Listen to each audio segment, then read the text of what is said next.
Yo, what's up, ladies? So today we're going to be talking about 5 mistakes that women make that shut men down emotionally. Lately, I've been talking about a lot of mistakes that women make.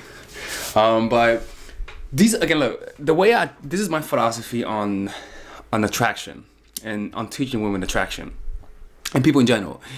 It's one thing for me to teach women how to get the guy, how to get him attracted, right? And that's fine. But that doesn't have as much as effect, I suppose, if I teach you women how to avoid the mistakes that makes men lose attraction.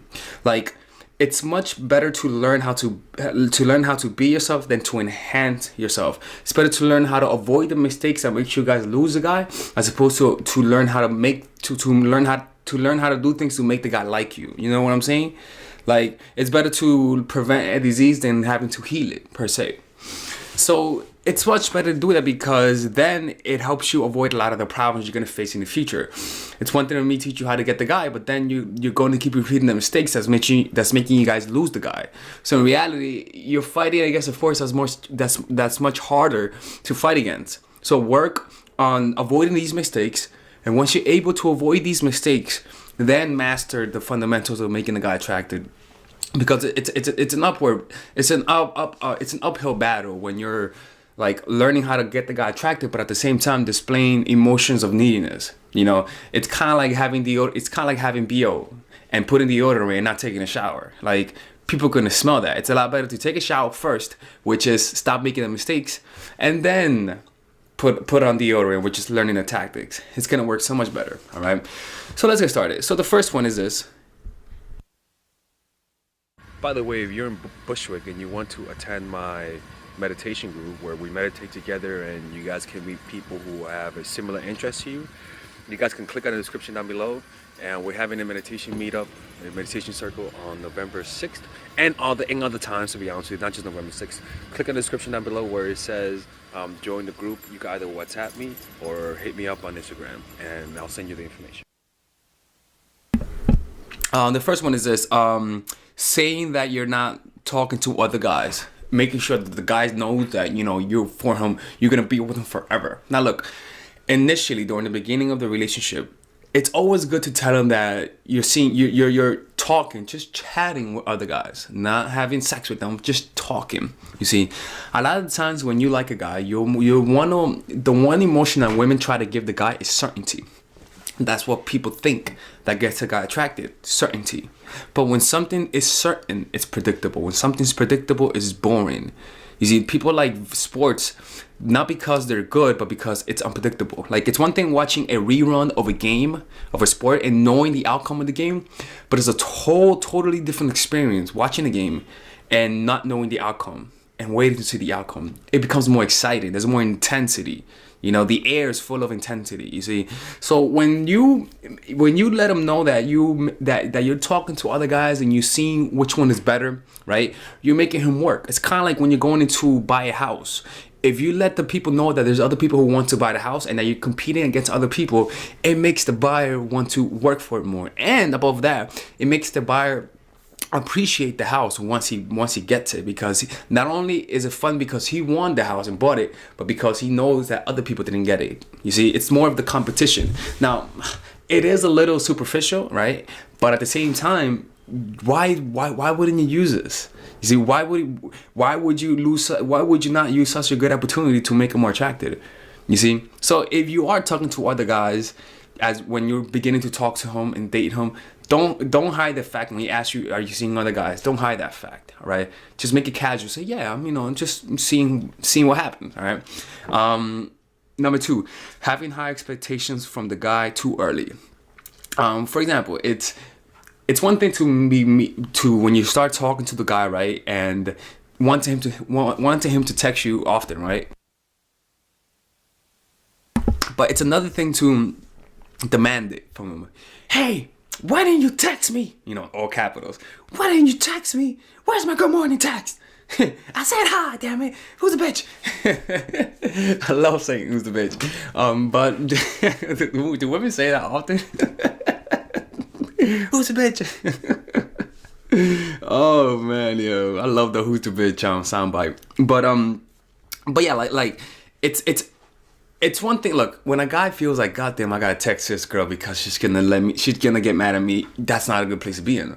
It's kind of like calling, right? My mom used to call me every single fucking day, right? And so because of that, when I used to try to call, I'm like, God damn, I gotta call her. I gotta call her now, or else she's gonna be mad. Like, you don't want that place, okay? It's okay if you're the mom, okay? But you're not his mom, okay? You may call your mommy, okay? You may be mommy to him, right? But you're not the mom, right? So essentially, what you have to do then is to what was I saying? Demanding him, right? So essentially, what you have to do is not demand it from him. Like, if you feel like, hey, why haven't you texted me? Don't give into that. Like, just relax. Notice the emotion of wanting you wanting him to text you, and just relax into it. You know, breathe into the emotion. Notice how that feels, right? Because if you don't do that, then you're going to push him away. It may have worked, but because you weren't patient enough, it's not going to work now. You see, and because you weren't patient enough, now you're gonna have to come back to me, and I'm gonna have to coach you for that. You see, by the way, I'm doing one-on-one coaching. You know, for those who don't know, one-on-one. Okay, you can just let me know. It's actually been very fun, but to be honest, for those who are interested in one-on-one coaching, you better do it now because I'm raising the prices again. It seems some people don't care that the prices are high. You know, the reason why I put the prices high is because if the prices are low, that means more people are gonna come to me, and that means I'm not gonna be able to make videos. Like, nah, I don't want that. Like, I like coaching, but I like my videos a lot more. So, by the end of next month, I'm gonna have to raise them up more. And for those who are interested in the prices we have right now, check them out right now. All right. Anyways, so yeah, like if you feel the urge for him to text you more, don't do it. All right. The less you demand, the more he's gonna ask himself, why isn't she demanding this from me? Because that's what most women do. And when you don't nag at him that often about how often you text him, he actually texts you more.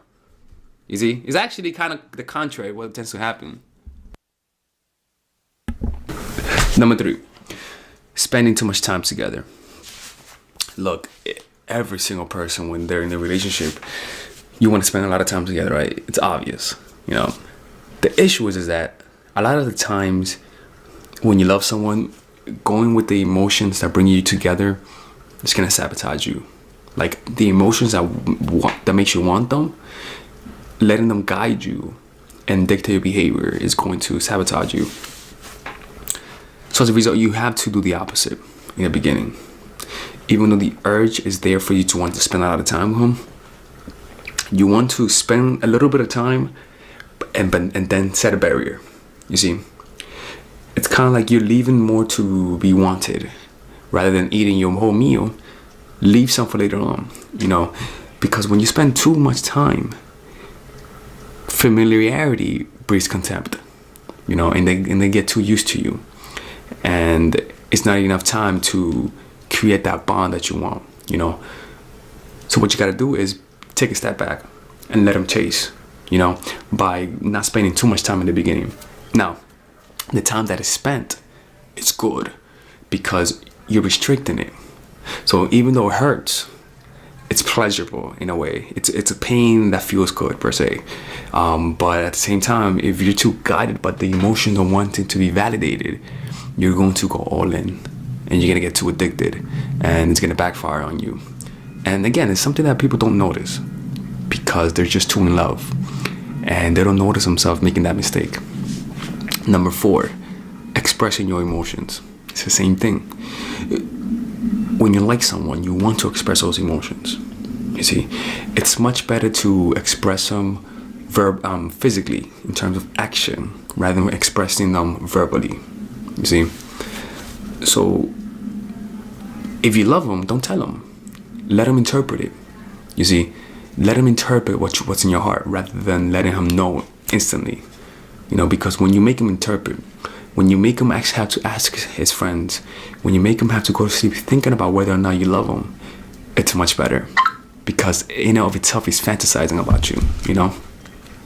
And a lot of women don't make that mistake because they're too emotional. You know, yeah, it's true. I mean, don't say no, right? They're too emotional. Like, they want his validation. You see, when you're too emotional, what happens? You talk, you open your mouth. You can't resist. That's why when you get angry, is when you tell the guy, well, you have a small dick. It's because you're emotional. You see, so you gotta learn how to hone in on your emotions and develop emotional intelligence through meditation. Number 5, wanting to change them. You see, that's the issue. It's kind of like moving into a house, and as soon as you move in, you want to change everything. And that will emotionally shut down the guy. That'll make him set his barrier. That'll make him feel defensive. You see, when you go into a relationship, you got to take him as it is. You know, it's kind of like somebody telling you, look, we're selling this, but if you're going to buy, you're going to take it as it is. You're not going to change it. That's how it should be. But a lot of women, they see a guy and they think this is he's like a car, a fixer-upper, you know, and that's going to turn guys off. Like when I meet a woman and she wants to change me, I can easily tell she's just trying to change me. So I'll get defensive. So you got to notice yourself wanting to change people because you think you know best. And that's not true. That's arrogant. You got to let people be without wanting to change them. Or else you're just going to close them down and they're not going to want to get close to you. So yeah, that's pretty much how you do it. All right, ladies and gentlemen, if you guys ever want to learn how to use your feminine energy to influence people, learn how to use your masculine energy to become more assertive, and also learn how to blend both energies to improve your dating life, your spiritual life, honestly, your relationship life, your family life, your career life, this is the course for you. If I had to make a course for my nieces, I have 2 nieces. One is 19 and one is 15. 16. Holy shit. Oh my God, he's a bad fucking uncle. He's a bad uncle. Get him. Shut up, Melissa. You should get this course, right? And this is the course that I will make for them. So, for example, watch the curriculum, right? In the first week, we're going to be showing you how to establish a strong masculine foundation without letting it hurt your feminine energy. This masculine foundation is a source of who you are, right? It's your bodyguard. Without this, whatever feminine energy you create will be destroyed by the outside because your masculine is your shield. So we'll talk about goal setting. We'll talk about how to develop a serious attitude. We're gonna be talking about how to use more logic, how to use more goal-oriented behavior. It's more how to be a man, you know. Now the next one is how to embrace the feminine energy, right? This one will teach you about how to minimize excessive masculine traits, developing self-awareness, healing abundant feminine energy, regulating your emotion, mastering voice qualities and facial expressions, surrendering control and allowing pain to be felt. This is honestly, this will supercharge, like Kaioken, your masculine energy. After that, we have femininity in the workplace and how to be feminine in the workplace without letting people take advantage of you, and the nuances of how women on power should behave versus women who are subordinates in the workplace, and even the dress code. This is based on psychology, people. It's kind of insane. I'm actually excited about this one. The next week, we talk about navigating the labyrinth of male and female friendship. And this, a lot of women find confusing, so we talk about that. And how to identify envious friends, how to identify the good friends, how to keep male friends, and how to keep female friends. Week 5, we talk about how to release the burden of the past and stop and destroy mental projections. This is actually really powerful. And then week 6, we talk about how to increase your observational power so that you could read people better. And we have a bunch of bonuses. The course starts at $99, and you guys can pre-order the course today at $69 before it goes out. If you're watching this, most likely I'm in the meditation retreat, so I will be praying for all of you guys. And just click on the description down below of the video. Right there, you'll see it, and you could pre-order that course. It's gonna be out by the end of next month or the beginning of February of March. One of the two, people, because I have a 10-day retreat to do, and I want to finish the course after the retreat because I think the ideas are gonna be so much better. All right, man. I'll see you guys later. Pre-order, man. Oh, I'm closing the channel.